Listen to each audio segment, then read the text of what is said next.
que tendrá un punto de partida, quizás podríamos enlazarlo a partir del contenido del libro, que va a servir de disparador, con el concepto del infinito y del universo.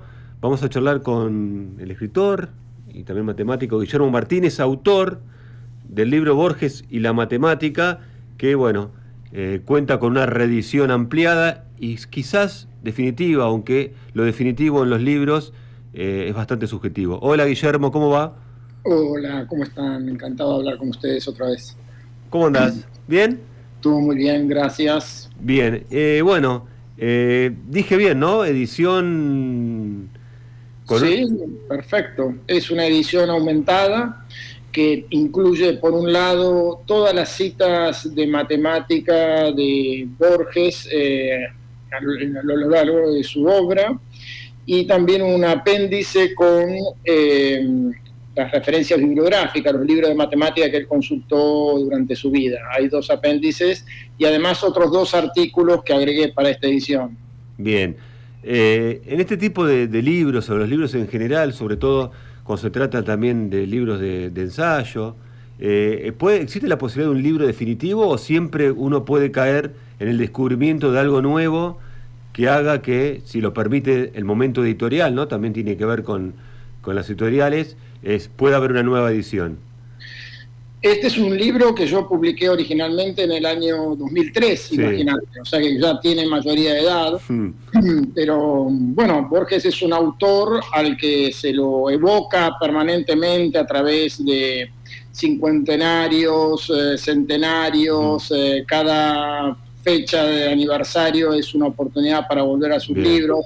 Así que me han pedido en distintas Hmm. ocasiones artículos, y hay un par que me parecieron interesantes para que rimaban, digamos, con los temas de este libro. Uno de ellos es Borges y el ajedrez, la Sí. relación de Borges con el ajedrez a través de poemas y algunos cuentos que él incluyó en su obra y en antologías.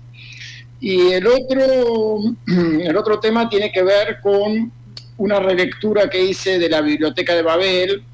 Hay un dato dentro del cuento que me pareció muy interesante, que yo no había visto antes realmente, que es lo que yo llamo el acertijo de las letras en los tomos de los libros. En la Ujú. Biblioteca de Babel, Sí. él menciona dentro de las características de los libros, bueno, de la cantidad de páginas, etcétera, que hay algunos de los libros que tienen letras en el dorso y que la resolución de que no se sabe muy bien qué significan esas letras, porque la resolución de ese acertijo daría la clave quizá de la infinitud de la biblioteca. Entonces yo debo escribir un artículo sobre esta cuestión que también naturalmente va con el resto del libro. Bien, ahí a simple vista, Guillermo, que después ya en las primeras páginas uno descubre que no, pero un poco por prejuicio, si se quiere, al atravesar la educación secundaria o lo que es la formación, ¿no? En los colegios secundarios, uno descubre como que lo que sería el universo de la literatura y de las matemáticas son como universos opuestos, ¿no? Como uno piensa, bueno, no tienen nada que ver. Y sin embargo uno empieza a descubrir que, bueno, que esa afirmación por lo menos está un poco errada, ¿no? Sí, yo creo que está bastante errada, Sí, apenas uno empieza a leer un poco, sí. digamos. Hay, por un lado, hay una cantidad de autores literarios Ujú. que han tenido formación científica y que esa formación científica dio como resultados temas literarios novedosos, interesantes, propios. El caso de Lewis Carroll, el caso de Stanislav Lem, el mismo Boris Vian, que era ingeniero, Ujú. Musil, también ingeniero, Sábato, físico, en fin, Raymond Queneau, matemático, que llevó todas las ideas de combinatoria también dentro del grupo Ulipo, toda la idea de escribir con restricciones y variaciones, que después tomó también Italo Calvino. Es Ujú. decir, hay una cantidad de... El mismo premio Nobel Coetzee es... eh, Echegaray, el primer premio Nobel en lengua española, era matemático. En fin, por un lado hay una cantidad de autores con formación matemática, y después hay otro tema para mí quizá más importante, que hay una analogía profunda entre lo que significa el sentido común en matemática y en literatura. Me parece que las grandes obras literarias y los grandes teoremas matemáticos de algún modo fuerzan el sentido común, revelan algo que era insospechado, vuelven sobre cosas que teníamos sabidas. No sé si todavía estamos en conexión, me desapareció la imagen. Sí, pero te estamos escuchando, Guillermo. Ahora vamos a ver, están ahí recuperando la imagen, pero estamos en el audio, estamos perfectos. Bueno, entonces esa es la analogía quizá más profunda que yo encuentro entre las dos disciplinas, ¿no? Y las dos tienen también una similitud en cuanto a la creación, al momento de la creación, ¿no? Porque en los dos casos hay algo así como un cielo platónico de ideas, para el matemático serán patrones, regularidades, atisbos de la posible solución de un teorema, y para el escritor son fragmentos de la trama, líneas de diálogo de los personajes, alguna idea que puede ser el germen de una futura novela. Entonces, en los dos casos la creación empieza con un vislumbre en un cielo platónico, te diría, de ideas, y luego está el segundo paso, que es la escritura propiamente dicha, que es como una codificación de aquello que uno primero percibió de manera ideal, y en el caso del escritor lo hace en una secuencia de frases que llamamos cuento o novela, y en el caso de un matemático en una secuencia de líneas que tienen que estar derivadas unas de la otra de manera inexorable y que llamamos teorema. Entonces hay también una afinidad en la manera de crear y de escribir a partir de la creación. Sí, por eso planteaba yo que esto era como a simple vista, ¿no? Como que desde ese lugar parecen como dos universos completamente separados, y bueno, por todo lo que contaste y lo que también se ve en el libro, no es tan así, básicamente.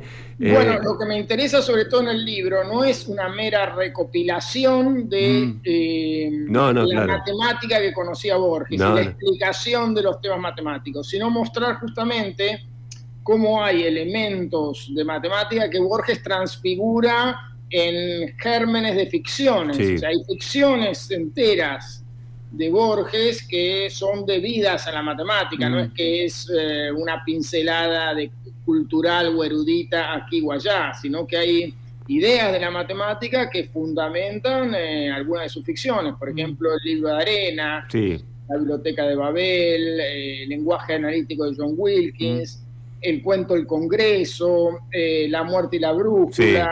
Es decir, hay una cantidad de cuentos, ensayos y aún poemas que tienen una impronta matemática. El poema Ajedrez de Borges justamente tiene también una idea matemática por detrás, que es una idea de generación del infinito ascendente, digamos, que Dios detrás de Dios mueve las piezas. Sí, y el infinito es un concepto que atraviesa no solo el momento de las charlas, ¿no?, en el manual, sino aparece después a lo largo de todo el libro, como el infinito tiene como un lugar y una preponderancia importante en el libro, ¿no?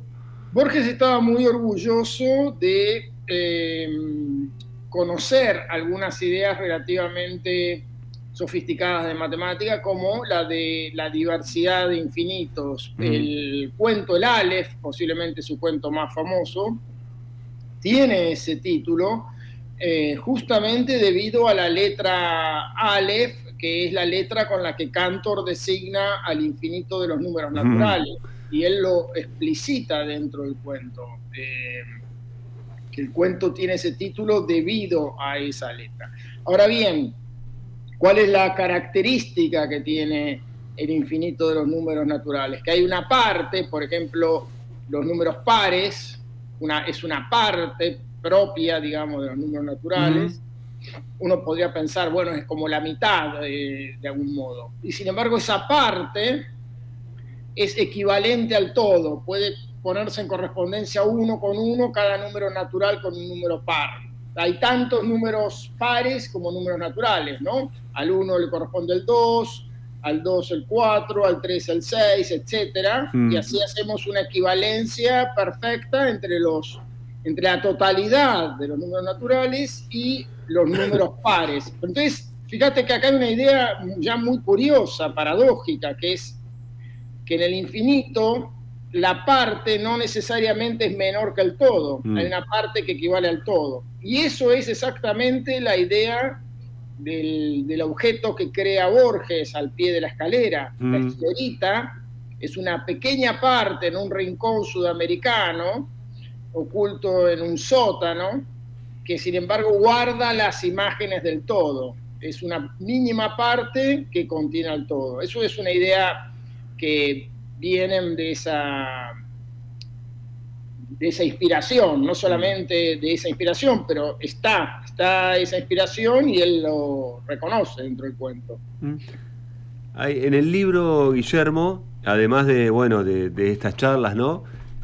Sumamente interesantes, que además está planteado desde el principio, mantiene las marcas de la oralidad también, ¿no? Eso es interesante, digamos, como lector también, poder estar como presenciando, porque en definitiva muchas veces en las transcripciones se pierden muchos elementos que hacen a ese instante, ¿no? Como que ese instante queda elidido, ¿no? Me importaba mucho que el libro fuera así, porque me parece que hay en las charlas, en las conferencias, hay algo que peculiar en la manera de dar conferencias, que es que uno puede asociar rápidamente ideas que están muy distantes entre sí, y que para fundamentar esa conexión o esa asociación por escrito, uno necesitaría mucho tiempo y justificaciones. En cambio, en una charla uno puede mover las manos y rápidamente conecta mundos distantes, te diría, o ideas relativamente distantes.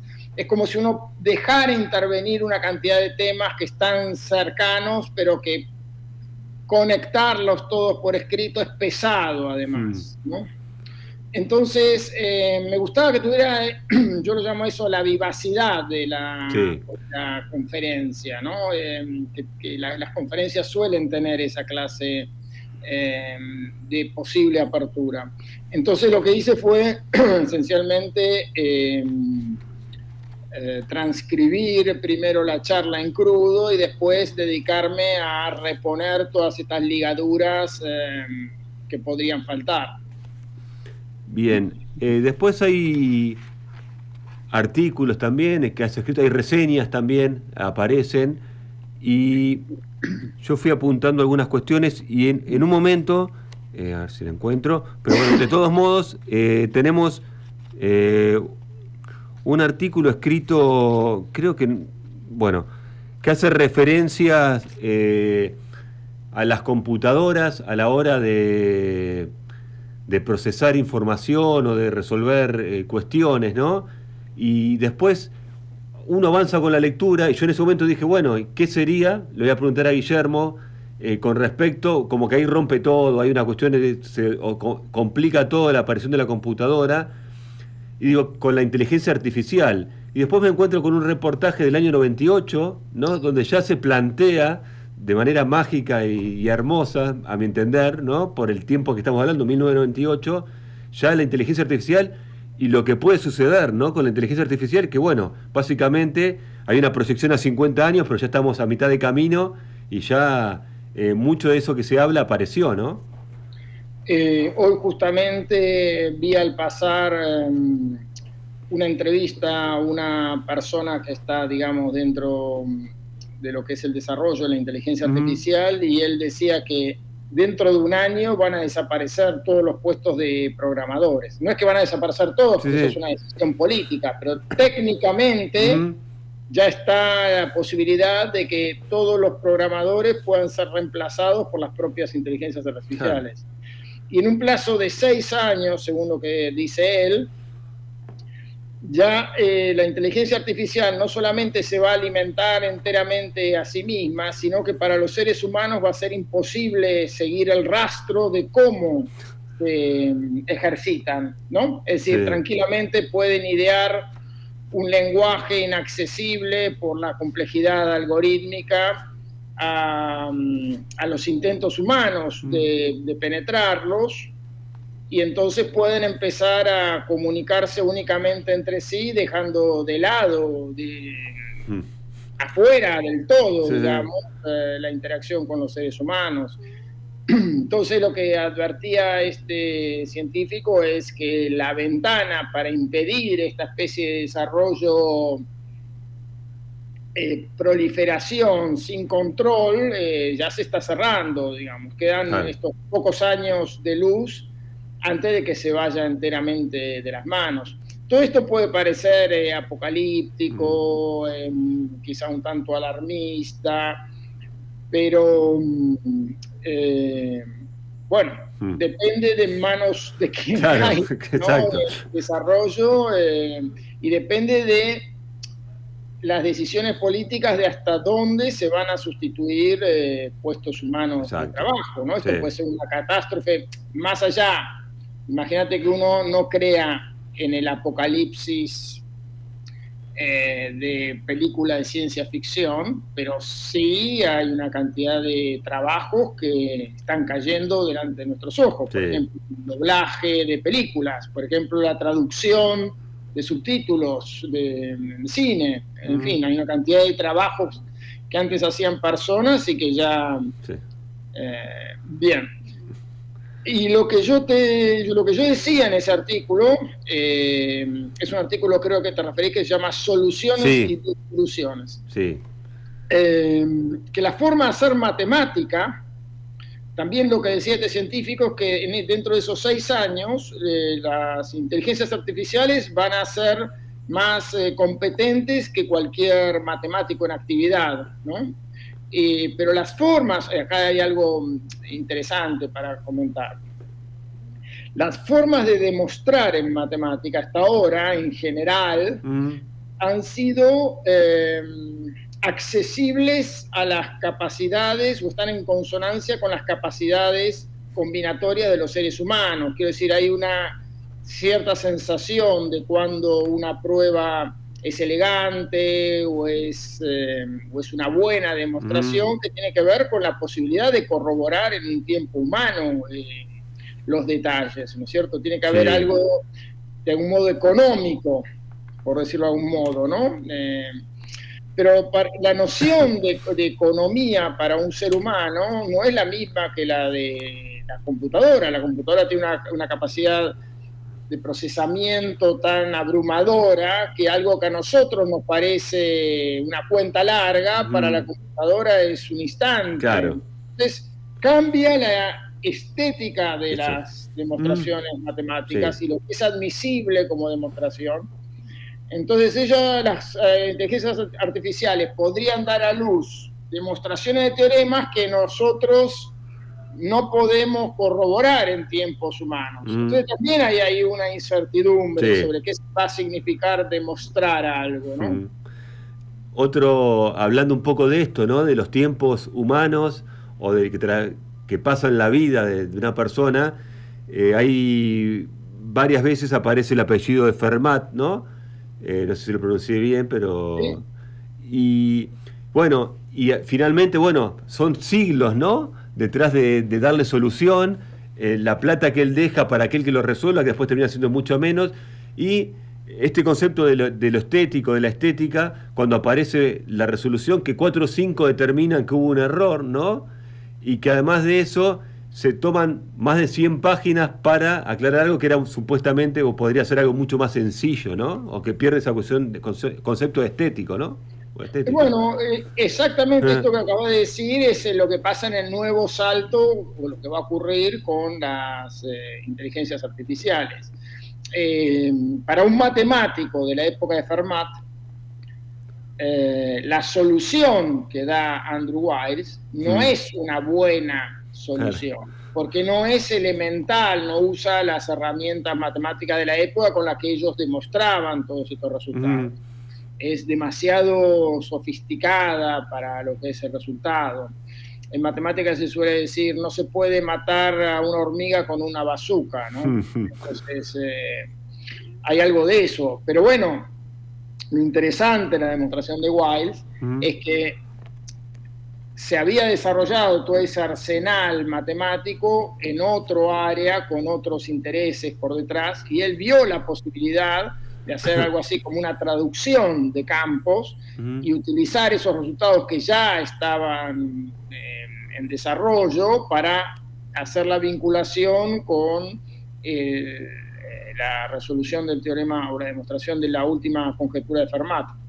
El premio en dinero en realidad lo dio un millonario que se había obsesionado con la posibilidad de demostrar la conjetura de Fermat y había estado a punto de suicidarse por un amor fallido, y la noche que tenía planeado el suicidio, revisando sus libros queridos, se volvió a encontrar con sus intentos de demostración, creyó que había dejado un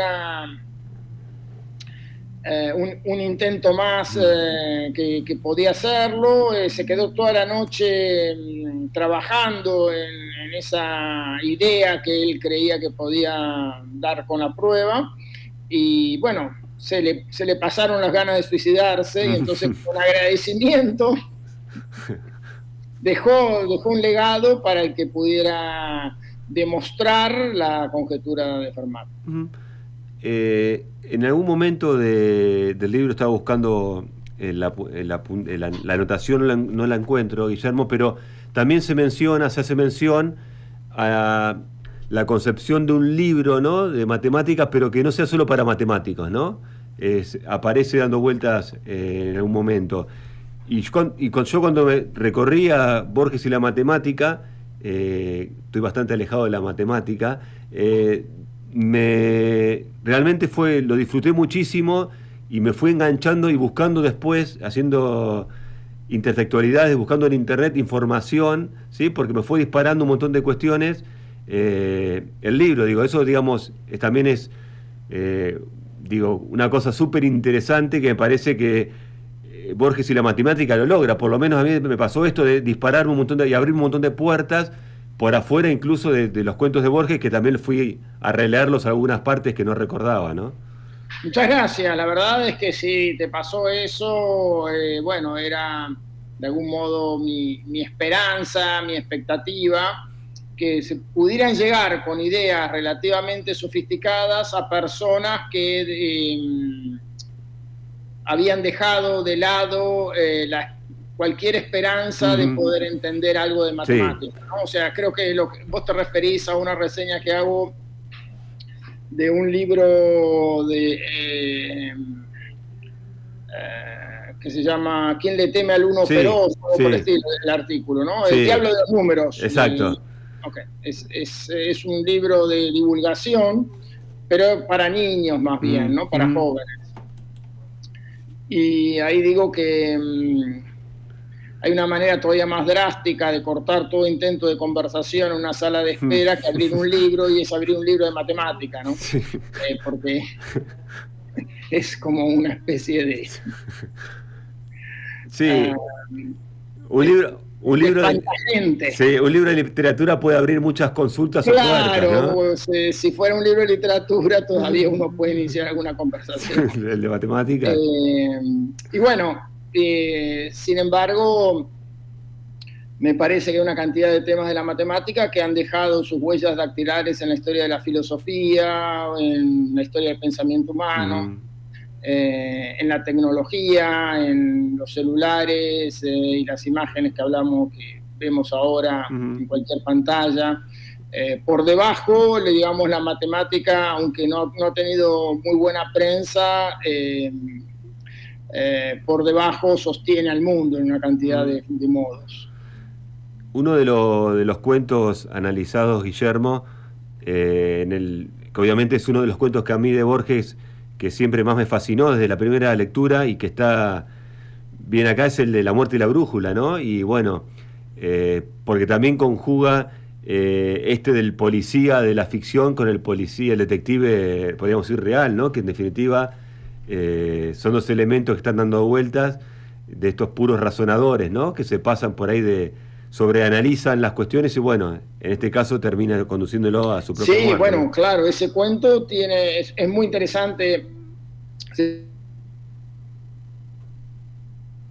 pero es muy interesante en otros planos también, ¿no? Porque tiene todo el plano de la secta de los Hasidim, de las tradiciones judías, de los nombres de Dios, y esto que vos decís, ¿no? Agrego algo más, es uno de tiene la originalidad del relato de que el asesino penetra en la forma de pensar del detective, ¿no? En la estética, yo lo llamo la estética de los razonamientos. O sea, ¿qué clase de razonamiento sería grato para el detective? ¿Qué clase de pistas le agradaría hallar, ¿no? Entonces, siembra de algún modo las pistas que funcionan como una trampa para atraer a Lenroth a esa quinta donde lo espera el asesino para matarlo. Entonces me parece que es también muy interesante desde ese punto de vista. Hay una interpenetración de las ideas del asesino y el detective. Te hago la última pregunta, Guillermo, y no te quito más tiempo. ¿Qué en tu vida, al margen, digamos, de la respuesta obvia, digo, tienen los números en general? Los matemáticos rara vez vemos un número. Cada vez que me hacen hacer las cuentas al final de una cena para ver cuánto le toca a cada uno, soy el primero en temblar, digamos, ¿no?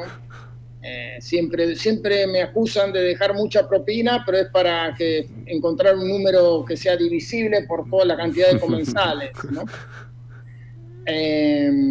Así que no es exactamente números lo que es importante en la vida de un matemático, sino patrones, regularidades.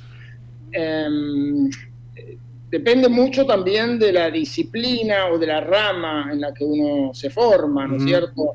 Yo me formé dentro de la lógica matemática y entonces pienso en cosas como hasta qué punto se puede llevar el lenguaje dentro de la matemática, o sea, qué clase de operaciones tiene que haber dentro de una estructura matemática para que yo pueda implantar un lenguaje de forma que la estructura matemática empiece a hablar de sí misma, ¿no? Bien. Ya ves que esto tiene poco que ver con números. Cada tanto aparece algún número, pero siempre son números muy bajitos, ¿no? También. Ahora, hay otros matemáticos que hacen cálculo numérico, que tienen que hacer aproximaciones, que tienen que hacer, ellos sí trabajan más a la manera de calculistas, quizá con métodos para aproximar cálculos y ven números más variados, ¿no? Y después está todo lo que es el área del análisis, ecuaciones diferenciales, que también muy rara vez ven números, ¿no? O sea, tratan de encontrar la convergencia de soluciones, condiciones para que una función sea continua de diferentes maneras, en fin, son otras nociones que tienen más que ver con la espacialidad, la cercanía, los posibles saltos, la idea de continuidad. Entonces, hay una idea un poco reductivista de la matemática, de lo que tiene bastante culpa el secundario. El secundario no logra darle a los estudiantes una idea leal de lo que es la matemática, ¿no? Uno sale más bien odiando la matemática, salvo que tenga excelentes profesores, ¿no? Que también los hay seguramente. Es decir, lo que yo diría es que del secundario salen matemáticos los que ya tienen un don natural, pero no le abre la posibilidad a una persona que no tenga un talento matemático de interesarse por la clase de ideas, que fue mi caso. Yo no tenía ningún talento para la matemática en el secundario. Pero sin embargo me interesaron las ideas cuando las descubrí casi por accidente dentro de la carrera de ingeniería. Guillermo, gracias por el contacto con la radio de la Universidad Nacional de La Plata. Hay un cuento que tiene que ver con la matemática de alguna manera y que se enlaza con nuestra universidad, que es el recuperatorio también, ¿no? Ese es un cuento de mi libro Infierno Grande. Dentro de este libro hay otro cuento que tiene que ver con una historia que me contó una vez Adrián Paenza, y se llama El sumidero de Dios. También es un cuento que transcurre en la Facultad de Exactas de la Universidad de Buenos Aires. Bien. Bueno, muchas gracias, Guillermo, por el contacto. A vos te mando un abrazo muy grande. Gracias. Hasta pronto. Guillermo Martínez, Borges y la matemática, una manera de acercarse al universo de la matemática y a la obra de Borges de manera sumamente accesible.